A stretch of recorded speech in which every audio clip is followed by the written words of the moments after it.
Last week I broke down a Snarky Puppy song but didn't quite finish. I'm actually happy I didn't, because I get to dedicate a whole video to this new concept I'm gonna discuss. Ladies and gents, I present to you playing cards.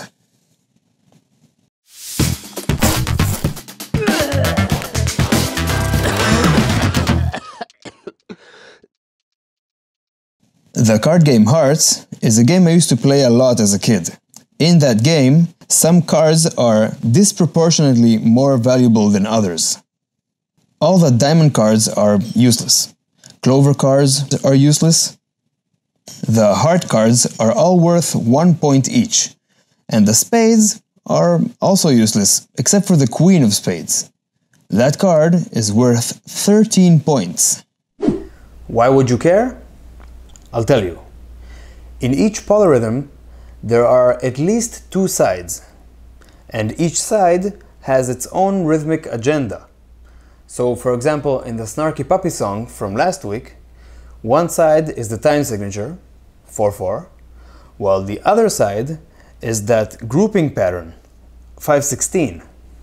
The distribution of musical elements between both sides is the factor that dictates which one of those sides would be perceived as the primary pulse and which one would be perceived as the secondary pulse. I'll explain. Back to the cards. In Hearts, the Queen of Spades is unproportionately stronger than all the other cards. I mean, all the heart cards combined are still worth less than this one card. Same goes to music when it comes to polyrhythms. Some elements are stronger than others. So, without further ado, I hereby present to you the guest versus host concept. Not the medical condition, by the way. I'm very not qualified to discuss that. Guest versus host is a musical distribution system that I came up with that helps me categorize the different elements within a polyrhythm and determine which one is the primary pulse and which one is the secondary one. More often than not, the host will be the time signature and the guest will be the manipulation. Analogy time. Let's say I wasn't a musician and I had enough money to buy a house. I own this now. This is me, by the way. One day, my friend Cornelius calls and asks to stay at my place. So, he stays in the guest room. At this point, it's very clear that I'm the host and he's the guest. The weekend comes and I go visit my parents. So I ask Cornelius if he can water the plants and take the trash out.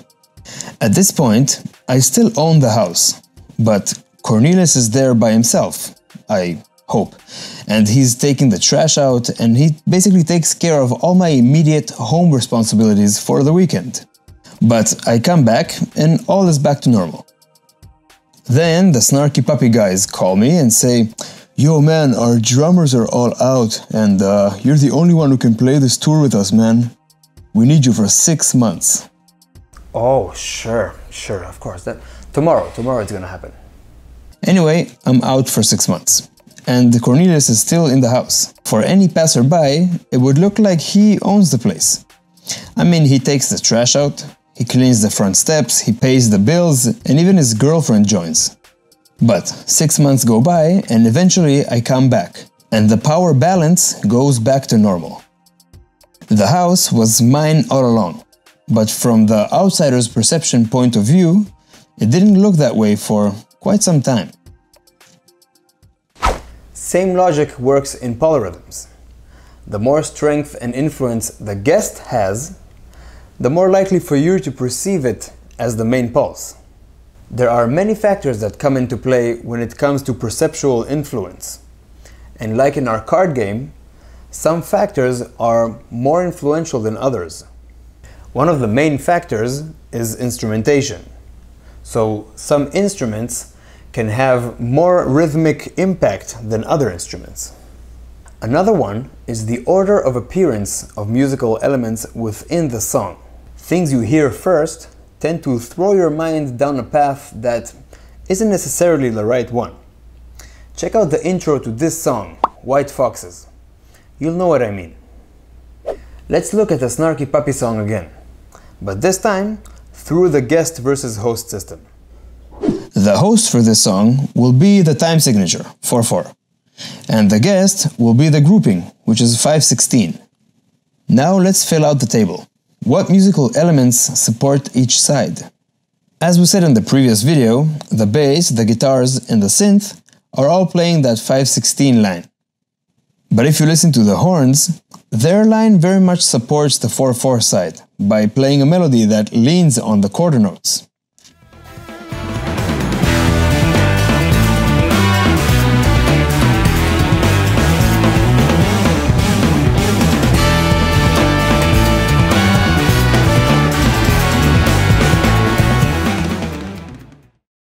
The horn line doesn't repeat exactly the same twice. So remember, when the second repeat of the riff comes in, it starts a 16 note earlier. Remember, we finished the previous riff 1/16 note earlier. Anyway, as I was saying, in the second repetition of the horns, you know how they have that first long note that starts on the downbeat? So in the second time, they start that note a 16 note earlier, so they join the rhythm section for just like one split second. This is a small anecdote that doesn't unstable the scale too much, but it's a cool detail to catch. Now we get to the drum set. The kick and snare are totally on the guest side, playing that same 5, divided into 2 and 3.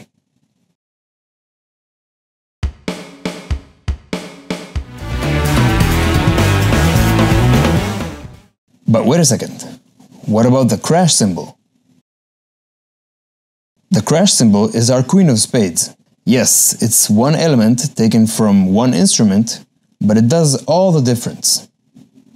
The crash cymbal plays the quarter note pulse, the same pulse you've been nodding your head to the whole song.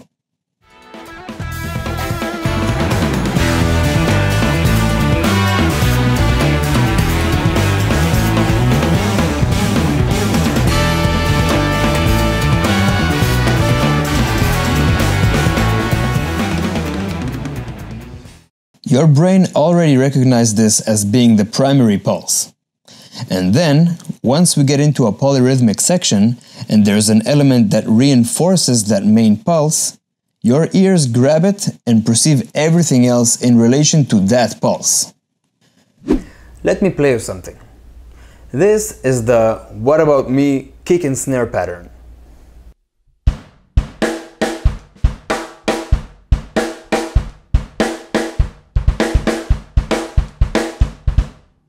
In the first example, I'll play the regular quarter note pulse on the hi-hat.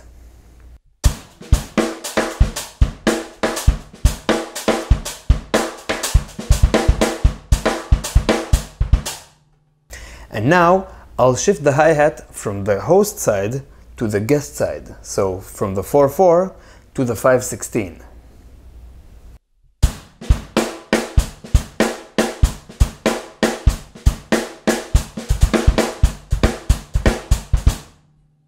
Did you notice any difference between the two?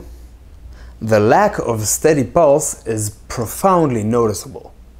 And usually you would hear a hi-hat or a ride cymbal or a crash playing that main pulse. By the way, if you go to the end of the song, there's a drum solo over that same riff. But in the drum solo, the drummer doesn't necessarily play the quarter notes on the hi-hat, obviously, because it's a drum solo. So one of the main cards from the host side is now gone. Go listen to that section.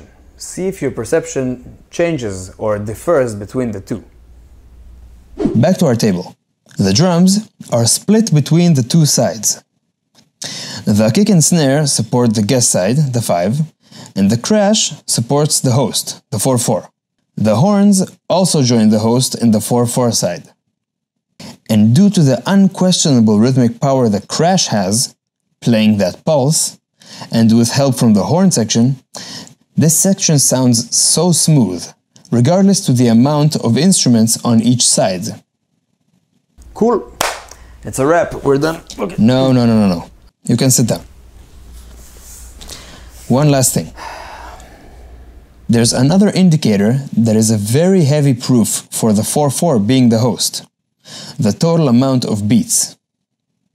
This section, despite all its fancy rhythms, is still 32 quarter notes long, so 8 bars of 4/4.